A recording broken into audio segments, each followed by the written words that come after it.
महाराज जी, वृंदावन में ठाकुर जी की कृपा से नाम और मंत्र जप अच्छे से होता है, लेकिन जैसे ही शहर। मत कहो, कहने से ठीक नहीं रहता, डर लगता है।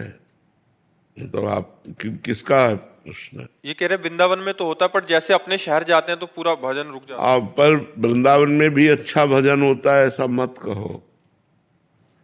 भजन को बहुत छुपा के रखो। हाँ, ये जैसा है कि जैसा वृंदावन में होता है वैसा बाहर नहीं होता है, ऐसा हम प्रश्न कर सकते हैं। लेकिन वृंदावन में अच्छा भजन होता है ऐसा हम ना कहें। उससे डर लगता है कि कहीं रुक न जाए, कहीं हम आए और विघ्न पड़ जाए। ये हमारे अनुभव की बात है कि जहाँ हमने सोचा अब अच्छा हो रहा है वहीं फिर विघ्न शुरू हो जाते हैं। तो इसलिए भगवान से प्रार्थना करो कि जैसा यहाँ भजन होता है वहाँ सब बाहर इसलिए नहीं हो पाता कि बाहर हमें वातावरण नहीं मिलता ना। यहाँ तो भागवतिक वातावरण है, कण कण सब प्रियाजू की चरण रज है, गोपियों के आंसुओं से भींगी हुई ये भूमि है, वृंदावन जैसा वृंदावन ही है। तो अब बाहर हमको दृश्य, वायु, वातावरण ये सब रजोगुणी मिलता है, रजोगुणी तमोगुणी, राजसिक तामसिक।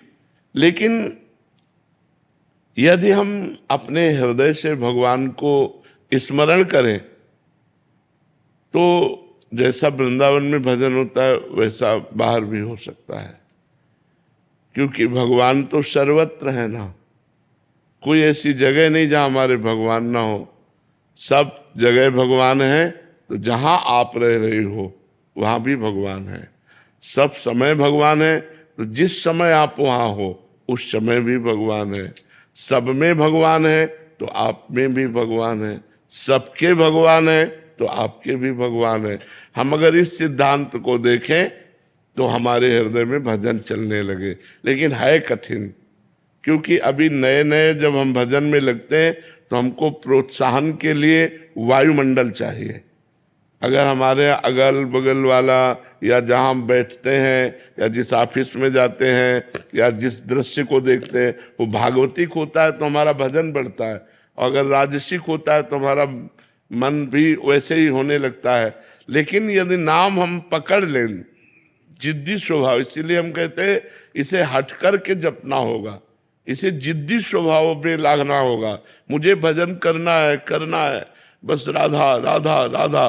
फिर धीरे धीरे प्रभाव नष्ट हो जाएगा, फिर एक जैसा होने लगेगा। पर वृंदावन जैसा तो वृंदावन ही है।